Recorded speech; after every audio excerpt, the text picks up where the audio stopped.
नमस्कार, स्वागत है आप सभी का म्यूचुअल फंड हेल्पलाइन में। मैं हूं आपके साथ स्वाति।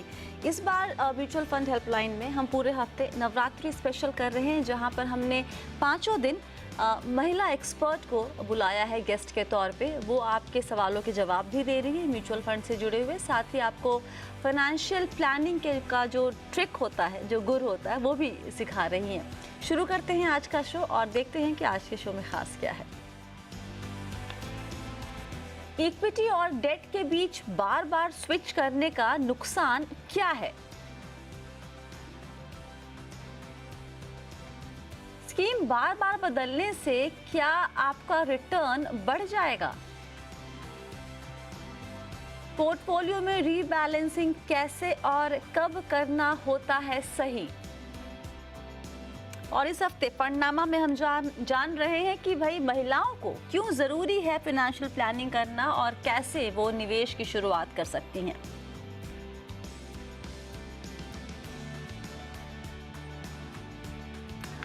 और आज सवालों के जवाब देने के लिए हमारे साथ हैं फिनवाइज पर्सनल फाइनेंस सॉल्यूशन की फाउंडर और सीएफपी प्रतिभा गिरीश। प्रतिभा, बहुत बहुत स्वागत है आपका हमारे शो में।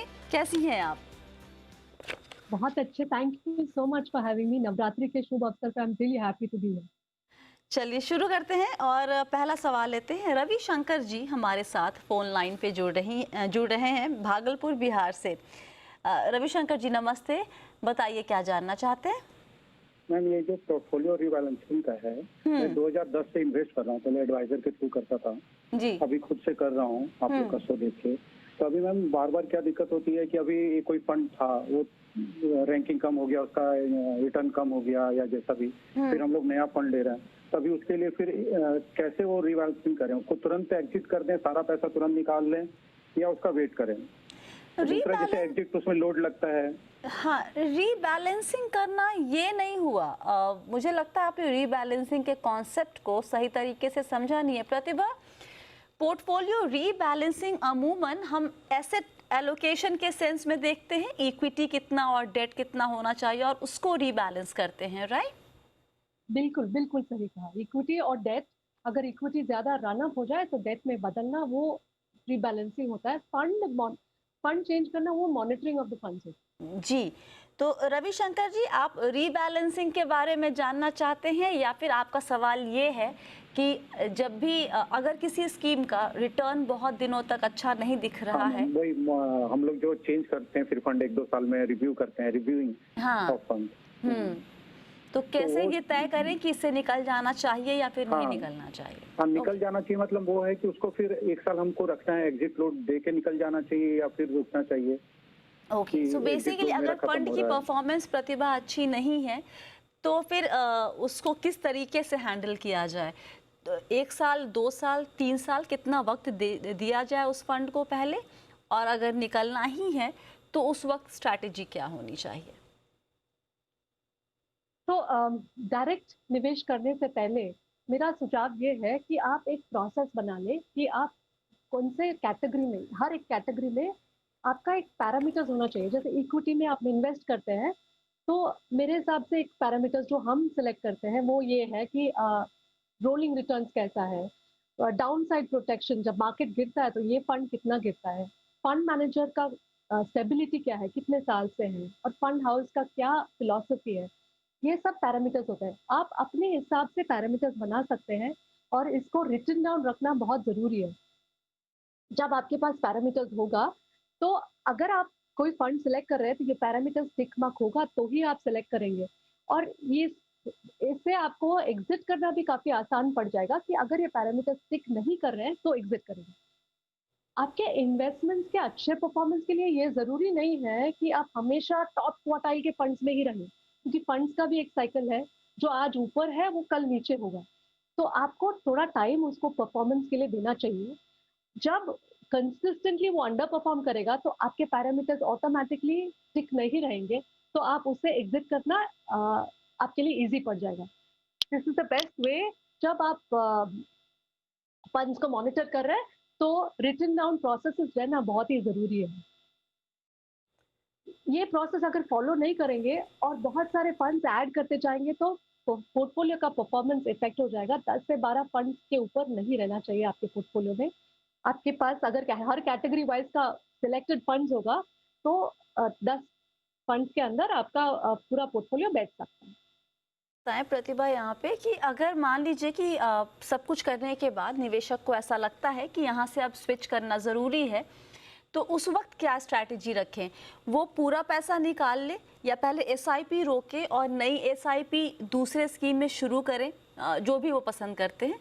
और दूसरी चीज़, या फिर पूरा का पूरा पैसा एग्जिट लोड लग भी रहा है तो भी निकालिए और पूरा किसी और स्कीम में शुरू करें या स्विच करें, वहाँ पर स्ट्रैटेजी क्या होनी चाहिए? एग्जिट लोड लग रहा है, इसका ये मतलब है कि आपने 1 साल के अंदर 1 साल पहले आपने अगर प्रोसेस बराबर किया है, तो 1 साल के अंदर आपने डिसाइड कर लिया कि ये गलत है। ये तभी यहाँ हो पर ये सकता हो है रहा है जब प्रतिभा कि एसआईपी में तो आपके अगर 5 साल से भी चल रहा है एसआईपी, तो पिछले 1 करेक्ट साल वाली तो रकम आपकी हमेशा एग्जिट लोड के दायरे में रहेगी, राइट? लेकिन मैं 5 साल से निवेश कर रहा हूँ और 5 साल या 3 साल से परफॉर्मेंस अच्छा नहीं चल रहा और तब स्विच करना, तो मेरा एक चंक जो है वो हमेशा एग्जिट लोड के दायरे में है। Absolutely. तो मेरा मानना है कि जितना हो सके हम एग्जिट लोड को मिनिमाइज करें। तो जिसका एग्जिट लोड नहीं है वो स्विच कर दे। अगर बहुत कंपेलिंग रीजंस है कि हाँ बहुत अंडर परफॉर्मेंस हो रहा है, देयर इज नो चांस, तो एग्जिट लोड के बावजूद आप रिडीम कर सकते हैं। अदरवाइज नॉर्मली हम ये करते हैं कि 12 महीने के पहले का इन्वेस्टमेंट को स्विच कर देते हैं और इसको रहने देते हैं एंड आफ्टर 12 मंथ स्विच करते हैं। ओके, चलिए अगला सवाल लेते हैं। मुदित शर्मा हमारे साथ जुड़े हैं फोन लाइन पे। मुदित जी नमस्ते, कहाँ से बात कर रहे हैं? नमस्ते स्वाति जी, मैं जयपुर से बात कर रहा हूँ। जी बताइए, क्या जानना चाहते हैं? स्वाति जी, मेरे एक्सपर्ट से क्वेश्चन ये है कि म्यूचुअल फंड की जर्नी में आप पहले अपना गोल डिफाइन करते हैं, फिर आप अपना रिस्क प्रोफाइल डिफाइन करते हैं। उस बेसिस पे आप एसेट एलोकेशन करते हैं कि भाई 60-40, 40-60 डेट और इक्विटी में क्या रखनी है जी। और उसके बाद आप एक इक्विटी का पोर्टफोलियो बनाते हैं, एक डेट का पोर्टफोलियो बनाते हैं। इक्विटी में कुछ फंड सेलेक्ट करते हैं, कुछ कोर, कुछ सैटेलाइट या लार्ज कैप, मिड कैप, उस हिसाब से जो भी आप सिलेक्शन करते हैं और पोर्टफोलियो बनाते हैं इक्विटी और डेट में। जी। और उसके बाद आप अपनी जर्नी स्टार्ट करते हैं, इन्वेस्टमेंट्स उस रेशियो में स्टार्ट करते हैं डालना और फिर आपका सीएजीआर बनने लग जाता है, एब्सोल्यूट गेन बनने लग जाता है और प्रोपोर्शंस बनने लग जाते हैं। और गोइंग फॉरवर्ड मार्केट वोलेटिलिटी के बाद अगर कोई आपकी एसेट एलोकेशन है वो चेंज होती है, लेट्स से इक्विटी 60-40 है वो 70-30 होती है, हाँ जी। तो आप ये कैसे सिलेक्ट करें कि कौन से फंड्स मैं इक्विटी से रिडीम करूं? वो क्या थंब रूल होना चाहिए कि कौन से फंड इक्विटी से मैं रिडीम करके डेट फंड में डालूं? बेस्ड ऑन व्हाट क्राइटेरिया के भी जिसमें गेन ज्यादा हो रहा है उन फंड्स को रिडीम करूं? खासकर ये इंपॉर्टेंट हो जाता है बड़े पोर्टफोलियो में जहाँ पे 70-80 लाख का पोर्टफोलियो हो इक्विटी और डेट में। छोटे फंड्स में तो आपका छोटा मोटा एडजस्टमेंट करना पड़ेगा, पर जब आपका पोर्टफोलियो बड़ा हो जाता है तो फंड सिलेक्शन में किस बेस पे करूं? तो एक लाइन में ये है कि रीबैलेंसिंग के वक्त कैसे तय करें कि किस फंड से निकल के किस फंड में कम करना है एक्सपोजर, राइट? किस इक्विटी फंड से निकल के कौन से डेट फंड्स में डालना है और रिवर्स साइकिल जब वो डेट से इक्विटी में तो उस वक्त कैसे सेलेक्ट करें? वेरी इंटरेस्टिंग क्वेश्चन मुदित जी, बहुत ही दिलचस्प सवाल है ये।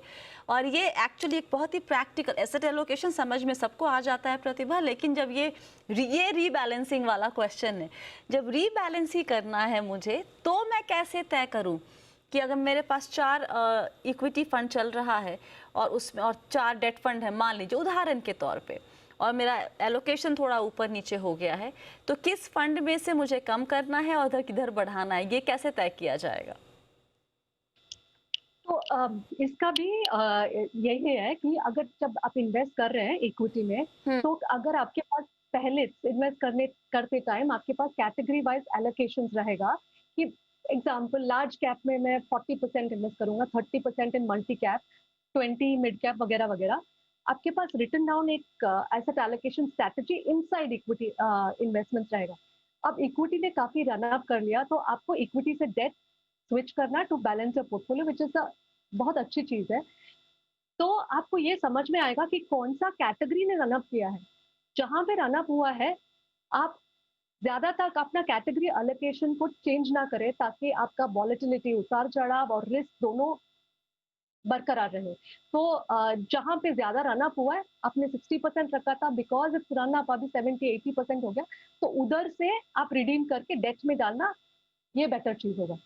जब आप डेट में मतलब ये तो है इक्विटी में कैसे रिडीम करें। डेट में आप जा रहे हैं तो डेट में इन्वेस्ट करते टाइम आपको 2-3 चीज़ याद रखना है। एक तो डेट इन्वेस्टमेंट्स अगर जब आप कर रहे हैं तो लक्ष्य के हिसाब से ही करें। कम समय का लक्ष्य है तो लिक्विड फंड्स में करें।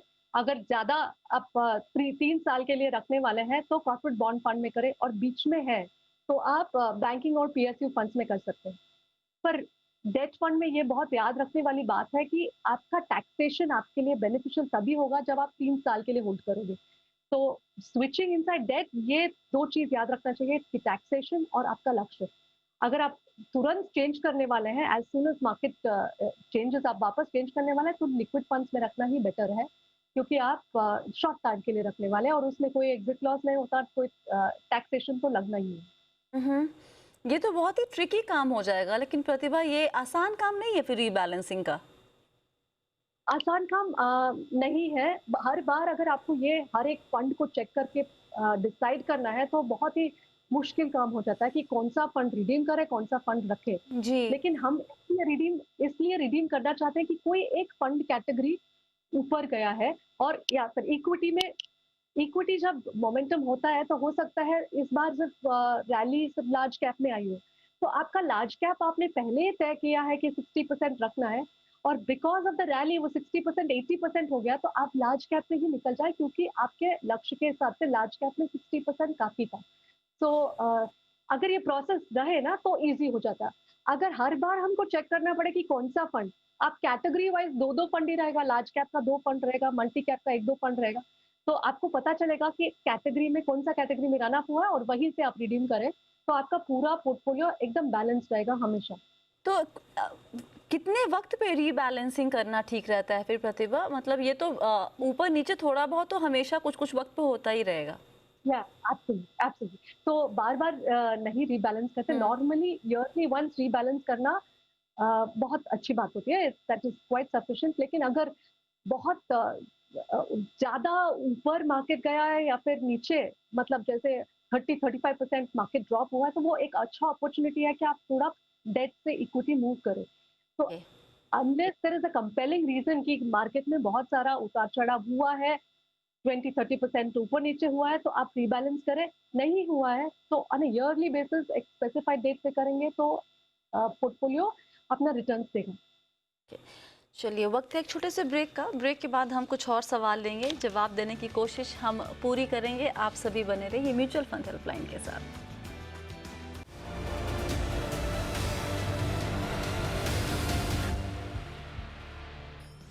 म्यूचुअल फंड हेल्पलाइन में एक बार फिर से आप सभी का स्वागत है। आज आपके सवालों के जवाब दे रही हैं फिनवाइज पर्सनल फाइनेंस सॉल्यूशन की फाउंडर प्रतिभा गिरीश।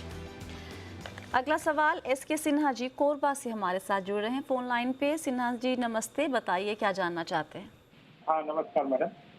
जी सर। एक्चुअली मैं पिछले 7-8 सालों से म्यूचुअल फंड में इन्वेस्ट कर रहा हूँ। हाँ जी। हमारे पोर्टफोलियो में कुछ इक्विटी फंड है और एक डेब्ट फंड है। अच्छा। ICICI Pru saving fund. हाँ जी। मेरा क्वेश्चन इसी फंड के रिगार्डिंग है। हाँ हाँ। ये फंड लो ड्यूरेशन फंड है। जी सर। और मैं इसको 2013 से इसमें इन्वेस्टमेंट कर रहा हूँ और मुझे ऐसा लगता है कि रिटर्न इसमें डिसेंट रिटर्न मुझे मिल रहा है। अभी मैं इसको अगले 10 साल तक कंटिन्यू करना चाहता हूँ। ओके। तो मेरा सवाल ये है कि लो ड्यूरेशन फंड है तो इससे कोई फर्क पड़ता है क्या कि मैं इसमें लंबे समय तक उसे इन्वेस्ट करूं या ना करूं? और इसी में मेरा दूसरा सवाल है, जी जी यदि जी। जो म्यूचुअल फंड डेब्ट फंड में जो कुछ एक प्रॉब्लम हुआ था फ्रैंकलिन म्यूचुअल फंड में, ऐसा कोई प्रॉब्लम इस फंड में हो सकता है या नहीं? आज एक ही शो में दो बड़े ही इंटरेस्टिंग सवाल हमें मिले हैं कि और ये एकदम प्रैक्टिकल कहते हैं ना कि दिक्कतें जो कोई भी या सवाल किसी भी निवेशक के मन में उठ सकता है कि अगर लो ड्यूरेशन या शॉर्ट ड्यूरेशन फंड्स हैं उसमें लंबे वक्त तक के लिए निवेश करने के नुकसान क्या होते हैं? प्रतिभा। क्या तो लो ड्यूरेशन नॉर्मली जब हम इन्वेस्ट करते हैं तो हम लॉन्ग टर्म लंबे गोल्स के लिए इक्विटी फंड्स करते हैं और शॉर्ट टर्म गोल्स के लिए डेट फंड्स करते हैं। और डेट फंड्स में भी लो ड्यूरेशन में इन्वेस्ट करना शॉर्ट टर्म के लिए ठीक है। अगर थोड़ा आपका टाइम होराइजन है, बेहतर रिटर्न्स आपको कॉर्पोरेट बॉन्ड फंड्स जैसे फंड से मिल सकता है। इक्विटी में इसलिए हम लॉन्ग टर्म के लिए इन्वेस्ट करते हैं कि छोटे टाइम फ्रेम्स में वहां पे उतार चढ़ाव हो सकता है, रिस्क हो सकता है, लेकिन लॉन्ग टर्म में रिटर्न उसमें ही बनना है। अगर आपको वो उतार चढ़ाव नहीं चाहिए तो आप हाइब्रिड फंड्स भी कंसिडर कर सकते हैं। 10 साल बहुत लंबा होता है। हाइब्रिड फंड्स में इक्विटी डेट दोनों होते हैं और वो उसमें भी डायनेमिक एसेट एलोकेशन फंड्स होते हैं, जैसे डीएसपी का dynamic asset allocation, ICICI true balance. इसमें मार्केट के हिसाब से वो रीबैलेंस करते रहते हैं, इक्विटी ज्यादा कम होता रहता है। जहां तक आपका सेकंड सवाल है, आईसीआईसीआई सेविंग्स फंड अच्छा फंड है। उसका अगर आपको फैक्ट शीट देखेंगे सितंबर का, तो 87% ट्रिपल ए या गवर्नमेंट बॉन्ड्स में इन्वेस्टेड है। तो इसमें वो फ्रैंकलिन जैसा होने का चांसेस बहुत ही कम है, नहीं होगा। आप निश्चिंत रह सकते हैं। फ्रैंकलिन में ये प्रॉब्लम इसलिए हुआ था कि वहां पे लिक्विडिटी नहीं था और लो लो क्वालिटी बॉन्ड्स होल्ड कर रहे थे। तो ये फंड में ऐसा होने का चांसेस बहुत कम है। तो प्रतिभा, मैं वापस से सवाल पे शायद मैं नहीं समझ पा रही हूँ उसको, कि अगर अब मैं लो ड्यूरेशन फंड में अगर 10 साल के लिए निवेश कर दूं, तो ऐसा तो नहीं है कि मेरे पैसे डूब जाएंगे या फिर कम रिटर्न मिलेगा? आपके पैसे रिटर्न कम मिलेगा, पर आपको कंसिस्टेंट रहेगा। और लो ड्यूरेशन फंड में भी ये जो फंड है इसमें 87% ट्रिपल है, तो पैसा का तो चांस ही नहीं है। फंड जो रिटर्न है वो आपको कॉर्पोरेट बॉन्ड फंड से थोड़ा कम मिल सकता है, पर मिलेगा। तो ये अभी जो इसमें अच्छा रिटर्न देखने को मिला है पिछले कुछ दिनों में, 1 साल का रिटर्न करीब 8.5% के आसपास का दिख रहा है।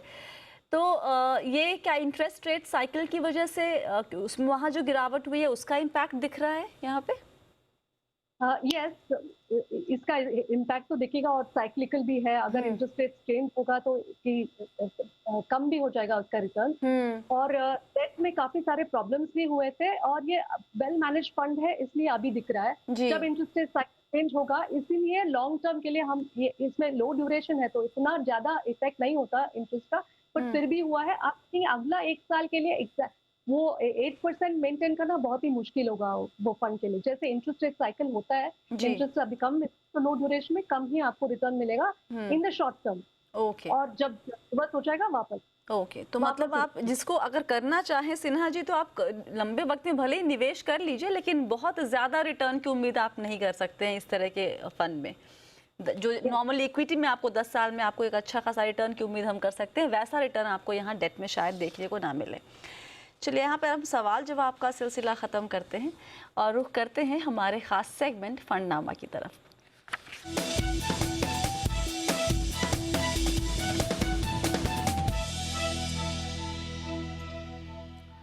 और इस बार हम इस हफ्ते इनफैक्ट फंडनामा पे में हम फोकस कर रहे हैं महिलाओं के ऊपर। एक तो ये नवरात्रि का हफ्ता भी है, तो हमें लगा कि ज़रा महिलाओं के बारे में बात की जाए कि वो क्यों बहुत एक्टिवली, ज़्यादातर महिलाएं एक्टिवली निवेश में पार्टिसिपेट नहीं करती हैं, उसकी तरफ कदम नहीं बढ़ाती हैं।